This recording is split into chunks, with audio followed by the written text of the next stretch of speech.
the snow piles up and then they move a pod, bring it back up, that kind of thing. That's actually what's pretty common nowadays, but I kind of wanted to try something different.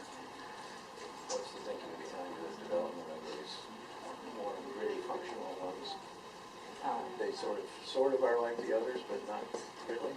Sorry, this one? Yeah. Oh, this is the garage, so it needs to have a larger span of that kind of I felt like it needed a modular, typical modular structure system because of how many tractors and the weight of the fuel bags, because they have to bring in the fuel and keep it in a storage. It's like a giant ladder kind of thing. And so, because of how much room is needed, I think it needed to be more linear. But for these spaces, I wanted to play with because they're going to be in these more often, and it's going to be more personal. I think that could make the deal a little bit more. Did you have a definite system for figuring out what the structural members are? How they're placed? I designed, or I believe that my building can be entirely made out of plastics and plastic extrusion because of how the feasibility of manufacturing it off-site and then shipping it as such a lightweight material. It can cut down the cost of the fossil fuels in Antarctica by an amazing amount, because what happens is these pods, after they're manufactured and shipped down to South America, they have to be put on a freight liner over to McMurdo, and then from there they are pulled by tractor to the site. And if the weight of these is considerably a lot less than what typical structures are in Antarctica, they can pull a lot.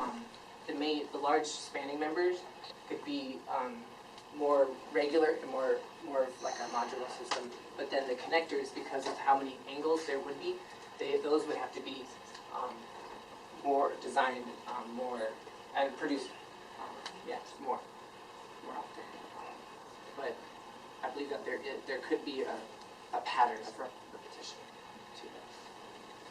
And then what led to that spatial organization of the site plan? I wanted to design a site plan. I played with, or I looked at either randomizing them or making a lot of rigid forms.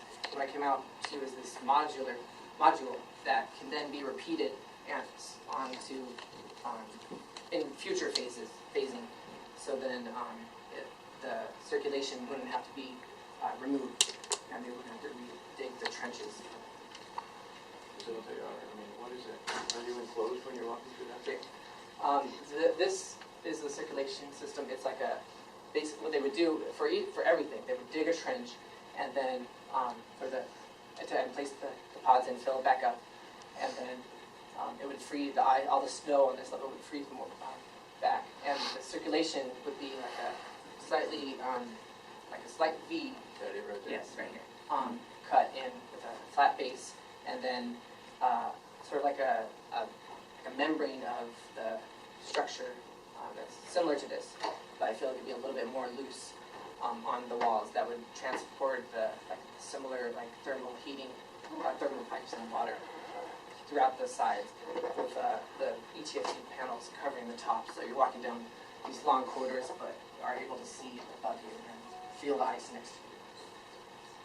I guess I might have missed it, but what are the long tentacles? Okay, so these are the heat pipes that are going to be transferring the heat that is generated from the bottom of the pods, and then with the gas material, it would transfer down to the bottom, and it creates a continuous phase change that grabs the heat and then transfers it back down. It changes from a hot to cold setting.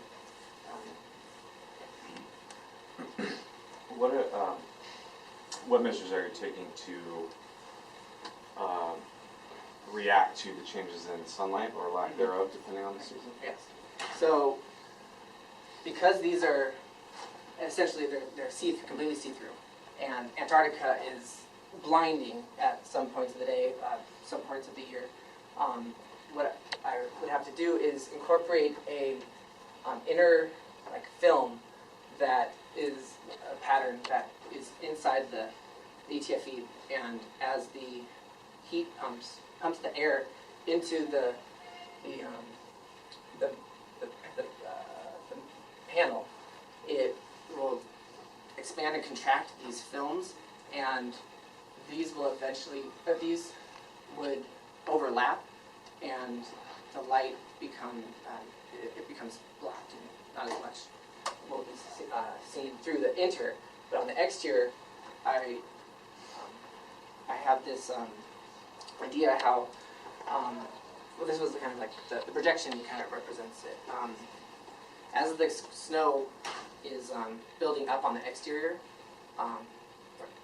from the frost, it will heat up and melt as the building heats up, and so that so eventually you will have this change in transparency from the snow actually on the exterior as well, and as it melts into the frame it's collected. I'm wondering how that contributes to the experience of actually living there, especially all winter long, cut off from any resupply, with a finite population of individuals to interact with. The way you control light is going to really contribute to the emotional and mental welfare of your inhabitants. I'm wondering, that's an example. What other considerations did you give to those extreme experiences for the people living there, especially considering this is an alien landscape and sort of alien built forms that they'll be, to a certain extent, trapped in? Yeah.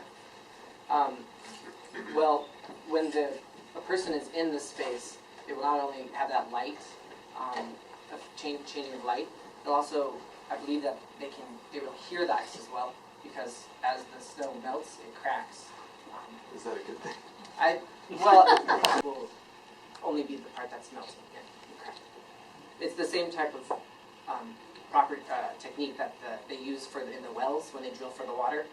That when they heat up the water in the bottom of the well, the heat expands out and creates the sphere, and that sphere is lined with this firn ice that traps a little bit of heat in that water, so the water at the bottom of the well doesn't freeze.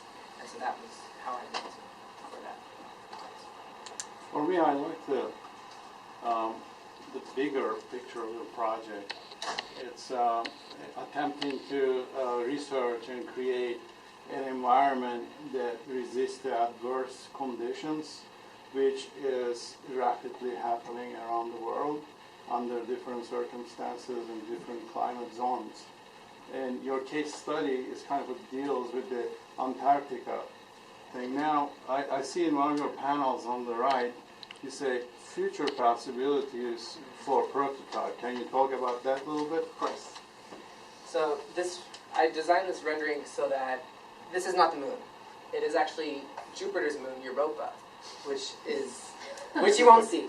It's kind of like an abstract rendering. So the reason why NASA is actually funding all of this and is encouraging this to happen, to drill down to the subglacial lakes, is to find the possibility of microorganisms living down there through the thermal vents and through geothermal below of Antarctica.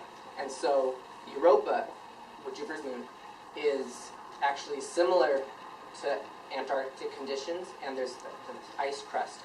And so they found that there's geothermal and water down there, and so there might be life on Europa. And so what NASA wants to do is they want to see how this goes, and if we do find microorganisms, then there might be actually a possibility to find some on Europa.